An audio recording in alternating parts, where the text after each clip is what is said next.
శ్రీమాత్రై నమ. జయ గురు దత్తాత్రేయ నమ.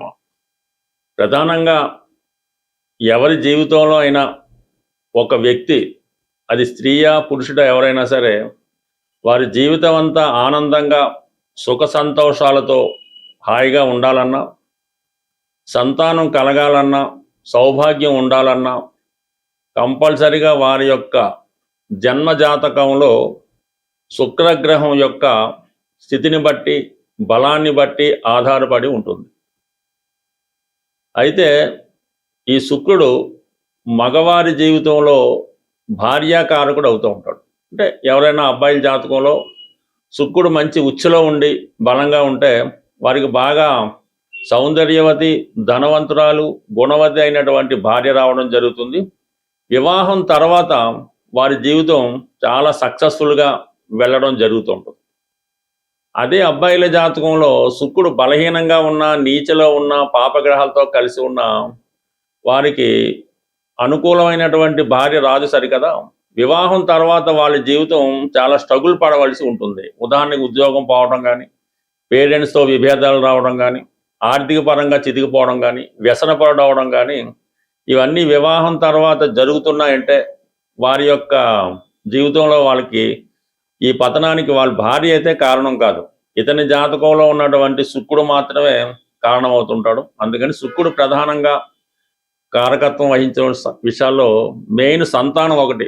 వివాహం తర్వాత సంతానం కలగపోవడానికి కానీ, సంతానం ఆలస్యం అవడానికి కానీ శుక్రుడే కారణమవుతుంటాడు. అంటే శుక్రకణాలు, అది సైన్స్ పరంగా వెళ్తే అది డెప్త్ సబ్జెక్ట్ అవుద్ది. బట్ ఏదైనా శుక్రుడి బట్టే సంతానం కలుగుతుంది. ఒకరి జీవితంలో పెళ్ళైన తర్వాత మొత్తం అందరూ అమ్మాయిలే, ఆడపిల్లలే పుడుతున్నారు అయినా దానికి శుక్రుడే కారణం అవుతూ ఉంటాడు. లేదా అందరూ అబ్బాయిలే కలుగుతున్నారు అయినా కూడా శుక్రుడే కారణం అవుతుంటాడు. రిపీటెడ్గా గర్భస్రావం జరుగుతూ ఉంటుంది, అంటే ప్రెగ్నెన్సీ పోవడం జరుగుతుంటుంది, 2-3 సార్లు కూడా పోవడం జరుగుతుంటుంది. దానికి కూడా శుక్రగ్రహమే కారణం అవడం జరుగుతూ ఉంటుంది. మనిషి యొక్క జీవితంలో చెడు అలవాట్లకి, వ్యసనాలకి కూడా మరి శుక్రుడే కారణం. అలాగే ఈ రొమాన్స్కి, ఈ లవ్ అఫేర్స్కి, అక్రమ సంబంధాలకి, వాట్ ఎవర్ ఇట్ మేబీ, జీవితంలో ఒక సంతోష గడియలు రావాలన్నా శుక్రగ్రహం బలం ఆధారపడి ఉంటుంది.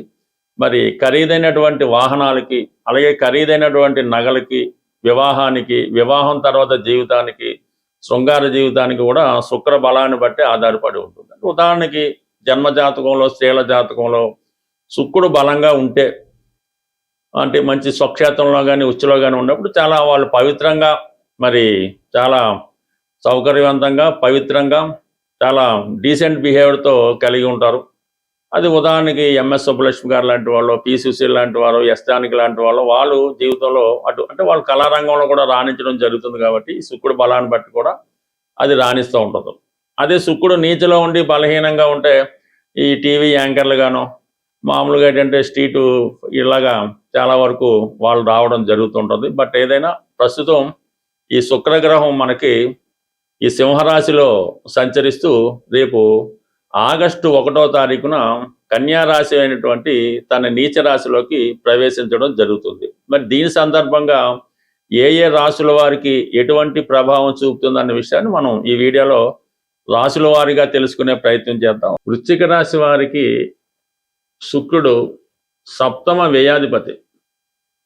అంటే ఒక విధంగా భార్య స్థానాన్ని, మీతో పరిచయం ఉన్నవాళ్ళు, మీరు ఎవరితో అయితే వ్యవహారాలు నడుపుతుంటారో, చేస్తుంటారో వాళ్ళందరూ కూడా సప్తమ స్థానంలో ఉంటారు. అంటే మీరు ఒక డాక్టర్ అయితే పేషెంట్లు, మీరు ఒక లాయర్ అయితే మీ క్లయింట్స్, ఈ విధంగా సప్తమ స్థానంలో. ఈ వ్యాపార వర్గంలో ఉన్న వాళ్ళకి సప్తమ స్థానం చాలా బలంగా ఉండవలసి ఉంటుంది.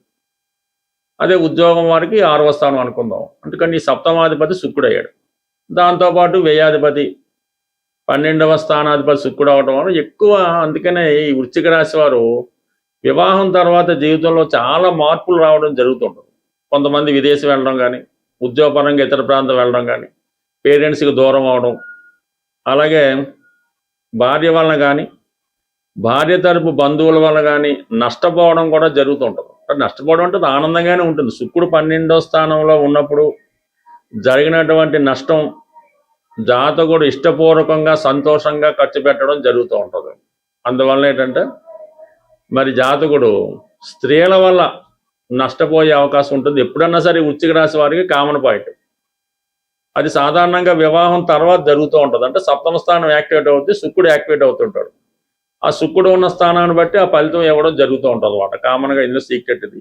మరి ఇప్పుడు ప్రస్తుతం శుక్రుడు మనకి ఆగస్టు 1వ తారీఖు నుంచి సెప్టెంబర్ 2వ తారీఖు మధ్యలో 11వ స్థానంలోకి రావడం జరుగుతుంది. అంటే 11వ స్థానానికి ఏ గ్రహం వచ్చినా కూడా అది కొంతవరకు మనకి లాభాన్ని కలిగిస్తూ ఉంటుంది. అంటే మనం ఏదైతే కోరుకుంటున్నామో ఆ కోరికలు తీస్తూ ఉంటుంది.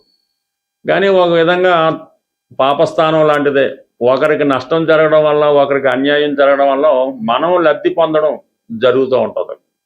సో ఇతరులకు వచ్చినటువంటి అనారోగ్యం మనకి లాభం. అంటే ఒక డాక్టర్ అనుకుందాం, ఏదో పేషెంట్కి ఏదో సీరియస్ హెల్త్ ప్రాబ్లం వచ్చింది, ఆ వైద్యం చేయడం వల్ల డాక్టర్ గారికి లాభం వచ్చింది అనుకుందాం. అంటే 6వ స్థానం నుంచి 6వ స్థానం 11వ స్థానం అవుతుంది కాబట్టి ఇతరుల నష్టం మనకి లాభంగా కలుగుతుంది. దానివల్ల కొంత పాప ఫలితం కూడా వస్తుంది. కాబట్టి 3, 7, 11 స్థానాలను ఒక విధంగా పాపస్థానాలుగా నిర్ణయించడం జరిగింది. అటువంటి పాపస్థానంలోకి, లాభస్థానంలోకి శుక్రుడు రాబోతున్నాడు. అంటే శుక్రుడు భార్యాకారకుడు కాబట్టి భార్య వలన లాభం కలగవచ్చు. సో భార్యతో సమానమైనటువంటి, అంటే మీరు ఎవరైనా ప్రేమించి ఉన్నా, ఎఫ్ఐఆర్ పెట్టుకున్నా, ఎవరితో మంచి సంబంధం ఉన్నా అటువంటి వారి ద్వారా కూడా మీకు బెనిఫిట్ కలిగే అవకాశం ఉంది. అంటే ఒక కోరిక తీరే అవకాశం ఉంది అనుకుందాం. ఏదైనా ఒక స్త్రీ ద్వారా మీరు లాభం పొందబోతున్నారు. అంటే శుక్రుడు 11లోకి వచ్చాడు. అది ఉచ్చస్థితిలో ఉన్నప్పుడు మంచి అధికార హోదా కలిగి, మంచి నేమ్ అండ్ ఫేమ్ కలిగి, క్యారెక్టర్ ఉన్నటువంటి స్త్రీ పరిచయం అవుతుంది. వాళ్ళ ద్వారా మీరు లబ్ధి పొందుతుంటారు. శుక్రుడు నీతిలో పొందడం వల్ల కొద్దిగా బలహీనమైనటువంటి మంచి క్యారెక్టర్ లేని స్త్రీ మీకు పరిచయం అవడం కానీ, వారి ద్వారా లబ్ధి పొందడం కానీ పొందే అవకాశం ఉన్నది. అయితే కొంతవరకు 11లో శుక్రుడు ఉన్నప్పటికీ కూడా ఈ శుక్రుడి పైన శని యొక్క దృష్టి పడుతుంది. సో ఆ కారణం వల్ల అంటే ఈ రాశిలో ఉన్నటువంటి స్త్రీలకి ఉద్యోగ ప్రయత్నాలు చాలా వరకు ఫలిస్తాయి. మీరు స్త్రీ అయి ఉంటే మీకు ఉద్యోగ ప్రయత్నం ఫలిస్తుంది. లేదంటే మీ భార్యకి, భగవాలంటే మీ భార్యకి ఉద్యోగం వచ్చే అవకాశం ఉన్నది. ఆవిడ ద్వారా మీరు ఆదాయం పొందే అవకాశం ఉన్నది. అయితే గురువు కూడా శుక్రుడికి 11వ స్థానంలో ఉండి అర్ధకోణ దృష్టి పడడం వల్ల అంటే ధనయోగం కూడా పట్టబోతుంది.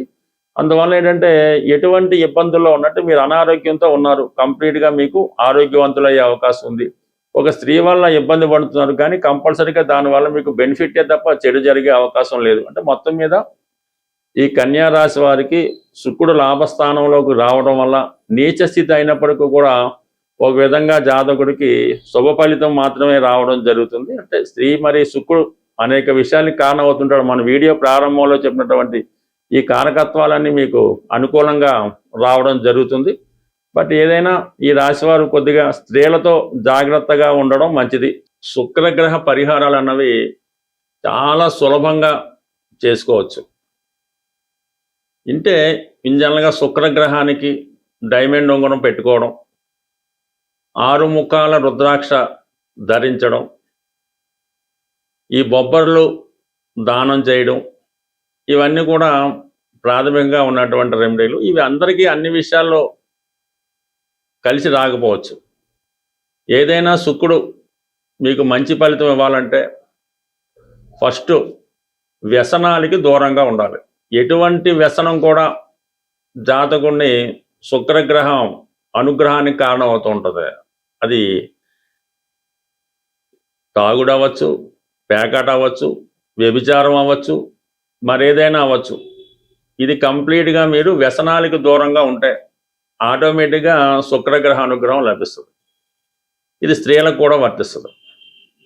స్త్రీలను గౌరవంగా చూడటం, ఏ స్త్రీ అయినా, చిన్న పాప అయినా, పెద్దమ్మ అయినా, తల్లి అయినా, తండ్రి అయినా, ఎవరినైనా సరే గౌరవప్రదంగా చూడవలసి ఉంటుంది. వాళ్ళని గౌరవించవలసి ఉంటుంది. వాళ్ళు ఏ పని చేయని కూడా మనకు అనవసరం, వాళ్ళని గౌరవించే మీరు కంపల్సరీగా శుక్రగ్రహ అనుగ్రహం పొందడం జరుగుతూ ఉంటుంది. అయితే చిన్న పరిహారం కూడా ఉంటుంది దీనికి. అంటే మగవాడికి సహజంగా స్త్రీలను చూడడం అన్నది సహజంగా ఉంటుంది. మీరు ఏదైనా చూడకూడని దృష్టితో ఒక స్త్రీని మీరు చూసినప్పుడు ఆ పాప పరిహారం నిమిత్తం మీరు ఆ స్త్రీ యొక్క పాదాలని చూసి, ఆ పాదాల వంక చూసి ఒకసారి మనసులో నమస్కారం చేసుకుంటే ఆ పాప ఫలితం మీకు పోవడం జరుగుతుంది. అలాగే ఇంట్లో మనకి పాడైపోయినటువంటి వస్తువులు, అంటే ఒక సంవత్సరంగా మనకు ఉపయోగం లేదు, పాడైపోయిన మోటార్ సైకిల్, ఇరిగిపోయిన కుర్చీలు, ఇరిగిపోయిన అద్దాలు, ఇటువంటి మనకు ఉపయోగం లేదు, ఒక సంవత్సరం పైగా దాన్ని మనం వాడడం లేదు అనుకున్నప్పుడు వాడిని ఎవరికన్నా డొనేట్ చేయడం అన్నది ఉత్తమమైన పని, ఏదైనా అవ్వచ్చు. దాని తర్వాత ఏంటంటే అద్దాలు, ఇంట్లో ఉన్నటువంటి అద్దాలు చాలా క్లియర్ కట్గా నీట్గా ఉండాలి. సాధ్యమైనంత వరకు పడక గదిలో, బాత్రూములో ఈ అద్దాలు అంటే ముఖం చూసుకొని అద్దాలు లేకుండా ఉండడం మంచిది. మామూలు అద్దాలు అయితే ఓకే, గ్లాసెస్, పార్టిషన్ గ్లాసులు ఓకే. తర్వాత ఇంట్లో ప్రధానంగా పూజ గదిలో ఉంచవలసినవి అంటే మీ యొక్క బీరువాలో దక్షిణావృత శంఖం, చక్కగా మంచి దక్షిణావృత శంఖాన్ని పెట్టుకోవచ్చు.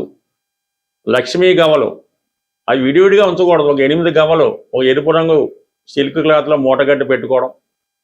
అలాగే గోమతి చక్రాలు ఒక 8 మీ పూజా మందిరంలోనో క్యాష్ బాక్స్లోనో పెట్టుకోవడం వల్ల అనుకూలించే అవకాశం ఉంది.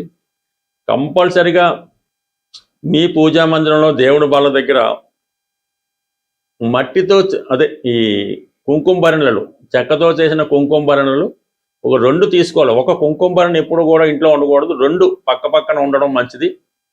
ఒక కుంకుమ భరణలో పసుపు, మరొక కుంకుమ భరణలో కుంకుమ సింధూరం, అంటే ఈ 2 కూడా పక్క పక్కనే పెట్టి అవే అమ్మవారి రూపంలో మీరు పూజించడం వల్ల కూడా మీకు అనుగ్రహం కలుగుతుంది. అలాగే మరి ఈ పూర్వకాలంలో చేట, ఈ ఎదురు బద్దలతో చేసిన చేట ఉండేది, ఇప్పుడు వాడకం అది తగ్గిపోయింది.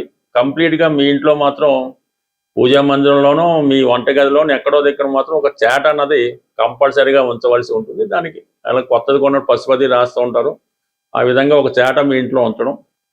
ఈ పూర్వకాలంలో ఈ ధాన్యం అది కొలుచుకునే ఈ కొంచెం సేరు, అర్ధసేరు తవ్వ అని ఉండేవి. మీ యొక్క స్థాయిని బట్టి అది వెండిదైనా పర్లేదు, ఇనపదైనా పర్లేదు, ఒక కొంచెం కానీ కొలిసే సాధనం అది ఒక డిజైన్ ప్రత్యేకంగా ఉంటుంది. అది కూడా మీ యొక్క పూజా మందిరంలో కానీ స్టోర్ రూమ్లో కానీ ఇది ఉంచుకోవడం వల్ల కూడా మీకు లక్ష్మీప్రదంగా రావడం జరుగుతుంటుంది.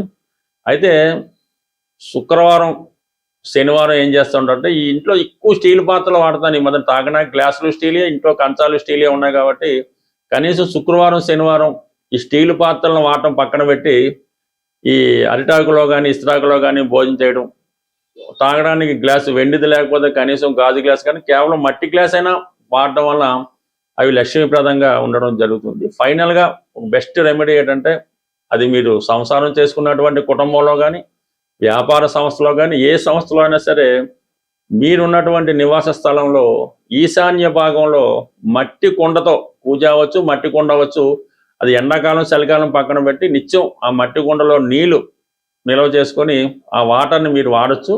వేరే విధంగా పూజకు ఉపయోగించుకోవచ్చు. ఈ మట్టి కుండలో నీరు ఈశాన్య భాగంలో పెట్టడం వల్ల మీకు భూతత్వం యాక్టివేట్ అయ్యి నిత్యం ఆ సంస్థ, ఆ గృహం కలకలాడుతూ ఉంటుంది. స్వస్తి.